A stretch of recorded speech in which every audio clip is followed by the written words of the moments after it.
அன்பு நண்பர்களே, அனைவருக்கும் வணக்கம். இன்றைக்கி நம்ம பார்க்க போகிறதுங்க ரொம்ப முக்கியமான ஒரு சப்ஜெக்ட்டுங்க. என்னென்னா, நம்மளுடைய உணர்வுகள் எப்படி கண்ட்ரோல் பண்ணுறது, அதாவது எதிர்மறை உணர்வுகள் அதை எப்படி கண்ட்ரோல் பண்ணுறது, அதில் குறிப்பாக வந்து குற்ற உணர்வு அப்படின்னு நம்ம ஒரு விஷயங்கள் இருக்குதுங்க.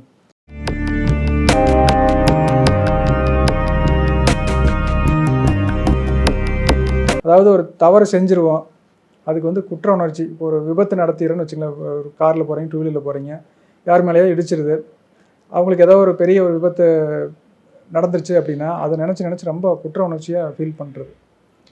அதை தாண்டி மகிழ்ச்சிங்கிற உணர்வை தாண்டி வேறு வரக்கூடிய எல்லா உணர்வுகளும் பார்த்திங்கன்னா எதிர்மறையாக இருக்குது.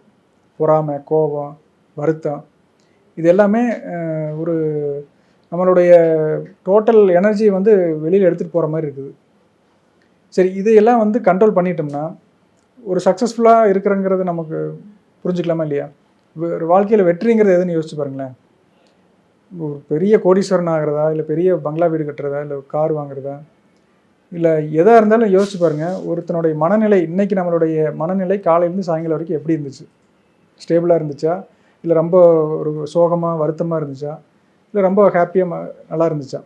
அப்போ நம்ம என்ன மாதிரி ஸ்டேட் ஆஃப் மைண்டில் இருக்கிறோம் அப்படிங்கிறத நம்ம வாழ்க்கையினுடைய வெற்றியே தீர்மானிக்கிறதா இருக்குது.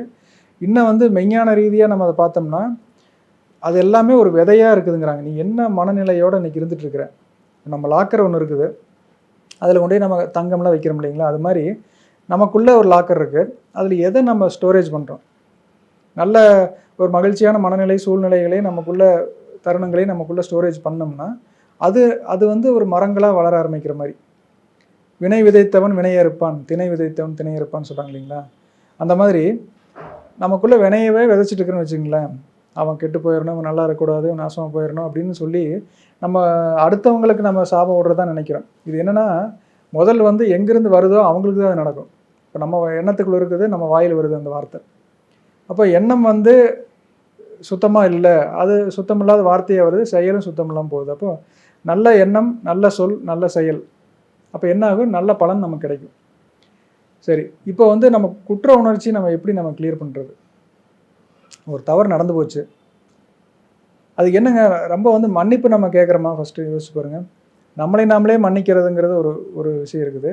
அதே மாதிரி நமக்கு ஒரு குற்றம் செஞ்சிடறாங்க, அவங்கள மன்னிக்கிறது ரொம்ப முக்கியமாக இருக்குது. இந்த ரெண்டையும் செஞ்சிட்டோம்னா அந்த பாஸ்ட்லேருந்து ஒரு நான் கடந்த காலத்தில் நடந்து நம்மளை ஒரு கொக்கி மாதிரி போட்டு இழுத்துக்குது, அப்படியே பின்னாடி இழுக்குது நம்மளை போட்டுட்டு. அதிலிருந்து ரிலீவ் ஆகி நம்ம ப்ரெசண்ட்டுக்கு கொண்டு வர்றது வந்து நம்மளை மன்னிக்கிறது அப்படிங்கிறது. இந்த மன்னிக்கிறது அப்படிங்கிறது வந்து நம்ம நிறைய கேள்விப்பட்டிருப்போம். ஆனால் வந்து இதை நடைமுறை நம்ம படுத்துறது இல்லைங்க. நம்ம தமிழில் வந்து இல்லாத பழமொழிகளும் இல்லை, இல்லாத விஷயங்களும் இல்லை. எண்ணம் போல் வாழ்க்கை சொல்லிட்டாங்களா இல்லையா? ஒரே வார்த்தை தான், எண்ணம் போல் வாழ்க்கை. இதை மட்டுமே ஃபாலோ பண்ணோம்னா எல்லாமே சரியாக போயிடும். எண்ணம் தான் எல்லாமே இருக்குது. அப்போ நம்ம என்ன பண்ணுறோம், நம்ம குற்றம் பண்ணிட்டேன் அப்படின்னு சொல்லிட்டு அந்த குற்ற உணர்ச்சியிலேயே நம்ம இருந்துகிட்டே இருக்கிறனால என்ன ஆகுதுன்னா, அதை திரும்ப அந்த குற்றம் செய்கிற மாதிரி ஆயிடுது. ஒரு டைம் சம்பவம் நடந்ததை நம்ம நினச்சி திரும்ப உருவாக்குறதையே. அப்போ அதுக்காக என்ன பண்ணணும்னா, நம்மளே நம்ம மன்னிக்கிறோம். இல்லை ஒருத்தவங்க நம்ம வாழ்க்கை துணை இல்லை வந்து குழந்தைகள் ஏதோ ஒரு தவறு செஞ்சிடறாங்க, அந்த குற்றத்தை அவங்கள மேலும் திரும்ப சொல்லி காட்டி, நீ இப்படி பண்ணிட்டே, நீ இப்படி பண்ணுவதானே அப்படின்னு சொல்லி திரும்ப அவங்கள சொல்லி காட்டாமல் மன்னிச்சு விட்றோம் நம்ம. அப்போ வந்து இந்த மன்னிக்கிறது அப்படிங்கிறத நம்ம செய்யும் பொழுது அதை விட்டு நம்ம கில்ட்டி ஃபீலிங் விட்டு வெளியில் வர்றோம். அதே மாதிரி நம்ம மகிழ்ச்சி உணர்வை தாண்டி வேறு என்னென்னலாம் இருக்குதோ அது எல்லாமே நமக்கு வேண்டாதது, நம்ம உடலுக்கு ஆகாத பொருள் அப்படிங்கிறத புரிஞ்சுட்டு நம்ம மைண்டை வந்து பாசிட்டிவாக வச்சுருக்கிறது எப்படி. அப்போ எதிர்காலத்தை பற்றின ஒரு கனவு, ஒரு திட்டம் உருவாக்கிட்டோம்னா நம்மளோட எனர்ஜி ஃபோக்கஸ் ஃபுல்லாக அதுக்கு போகுங்க. இல்லைன்னா என்ன ஆகும்னா, இந்த மாதிரி வேண்டாத விஷயங்கள் பேசுகிறது, சும்மா இப்போ இந்த புரணி பேசுகிறேன்னு சொல்கிறாங்களே, இந்த காசிப் பண்ணுறது, பக்கத்து வீட்டில் பேசுகிறது, கூட ஆஃபீஸில் இருக்கிறவங்கள பேசுகிறது, வேற ஒருத்தர் இல்லாத மூணாவது மனுஷனை பற்றி தப்பாக பேசுகிறது, இது ரொம்ப மோசமான ஒரு ஹேபிட்டுங்க. 2 பேர் நம்ம இருக்கிறோம்னா, நம்ம இன்னொருத்தரை பற்றி நம்ம பேசுகிறோம்னா அது வந்து எதிர்மறையான விஷயங்களாக இருக்கக்கூடாது, நேர்மறையானதாக இருக்கணும், அதாவது பாசிட்டிவான விஷயங்களாக இருக்கணும். இது ஒரு பேசிக் ஃபார்முலாவை நம்ம ஃபாலோ பண்ணோம்னா நமக்கு நம்ம மேலேயே நம்மக்கிட்ட பேசிகிட்டு இருக்கிறவங்களுக்கு ஒரு மரியாதை வரும். நீங்கள் நினச்சி பாருங்கள், நீங்கள் ஒரு நபர்கிட்ட இன்னொருத்தரை பற்றி தவறாக பேசிகிட்டு இருக்கிறீங்க, அப்புறம் இவர் என்ன நினைப்பார், நம்மளை பற்றி இப்படி வெளியில் போனால் இப்படி தானே பேசுவான் அப்படிங்கிற ஒரு எண்ணம் வருதா இல்லையா? அந்த மாதிரி நம்மளுடைய பேச்சு என்னவாக இருக்குது. இப்போ ஒருத்தர் என்னவா பார்த்தீங்க அதை தான் நீங்கள் பேசுகிறீங்க. ஒருத்தவங்களை பாசிட்டிவாக பார்த்துருந்தீங்கன்னா பாசிட்டிவாக பேசிகிட்டு இருப்பீங்க. அப்போ அதை பார்க்குறதுக்கு முதல் நமக்குள்ள அந்த பாசிட்டிவிட்டிங்கிறது இருக்கணும். அப்போ உள்ளே வந்து ஃபுல்லாக நம்ம நெகட்டிவ் டம்ப் பண்ணி வச்சுட்டு வெளியில் இருக்கிறவங்களை பூரா நெகட்டிவாகவே பார்க்குறது, இந்த உலகத்தையே நெகட்டிவாக பார்க்குறது, உலகத்தில் எல்லோரும் மோசம்னு சொல்கிறது. இப்போ யாரெல்லாம் வந்து நம்ம இருக்கிறது எல்லாத்தையும் ஒவ்வொருத்தரை பற்றி பேசும்பொழுது நெகட்டிவாக பேசிட்டு இருக்கிறாங்களோ அவங்களுக்குள்ள ஃபுல்லாக நெகட்டிவ் தான் இருக்குது. அப்போ எதிர்மறை விஷயங்களை தூக்கி வெளியில் போட்டுட்டு நம்ம வந்து இந்த குற்ற உணர்ச்சி, இந்த வேண்டாத உணர்வுகளை எல்லாம் தூக்கி போட்டு நம்ம மகிழ்ச்சியான ஒரு மனநிலைக்கு வந்தோம்னா நம்மளுடைய எண்ணம் வந்து பியூரிட்டியாக மாற ஆரம்பிக்குது.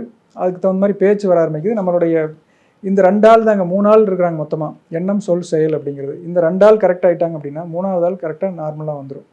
அப்போ எண்ணம் நேர்மறையாக இருந்ததுன்னா சொல்லு நேர்மறையாக இருக்கும், எண்ணமும் சொல்லுன்னு கரெக்டாக இருந்ததுன்னா நம்மளுடைய செயல்பாடுகள் நேர்மறையாக இருக்கும்.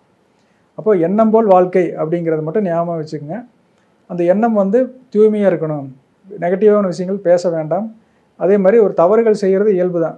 ஒரு வண்டி ஓட்டி பழகிற விஸ்குன்னு கீழே விழுகிறோம் இல்லைங்களா, ஒரு தவறு செய்கிறது மனித இயல்பாக இருக்குது. அதே மாதிரி அதை மன்னிச்சு விட்றதுங்கிறது வந்து அதான் சொல்கிறாங்களே, மன்னிக்கிறவன் தெய்வ குணம் அப்படின்னு சொல்கிறாங்க. அப்போ நமக்கு தெரிஞ்சோ தெரியாமலோ நம்ம செஞ்ச தவறுகளையும் நம்ம சார்ந்தவர்கள் செஞ்ச தவறுகளையும் மன்னிக்கிறதுங்கிறது ரொம்ப முக்கியமான குணம். அதே மாதிரி எண்ணங்களை தூய்மையாக வச்சுக்கிட்டோம் அப்படின்னா நம்மளுடைய வாழ்க்கை பிரகாசமாக இருக்கும். எண்ணம் போல் வாழ்க்கை அப்படிங்கிறத ஞாபகம் வச்சுக்கோங்க. சரிங்க மக்களே, இதை சார்ந்து நிறையா விஷயங்கள் நிறைய இருக்குது. இதை பற்றி ஃபர்தராக தெரிஞ்சுக்கணும்னா தொடர்ந்து நம்மளுடைய காணொலிகள் எல்லாமே பாருங்கள். இது எல்லாமே ஒரு பிளேலிஸ்ட்டாக ஒரு குரூப்பாக க்ரியேட் பண்ணி யூடியூப் சேனல்லையும் போட்டிருக்கிறாங்க, அதுங்களையும் பாருங்கள். ரகசிய உண்மைகள் சேனலில் இந்த மாதிரி அற்புதமான தகவல்கள் தொடர்ந்து அனுப்பிட்டு இருக்கிறாங்க. நீங்களும் சப்ஸ்கிரைப் பண்ணுங்கள், உங்களுடைய நண்பர்களுக்கு சேனலில் வர வீடியோக்களை பகிர்ந்துக்குங்க. மீண்டும் சந்திப்போம். உங்களுடைய நேரத்திற்கு மிக்க நன்றி.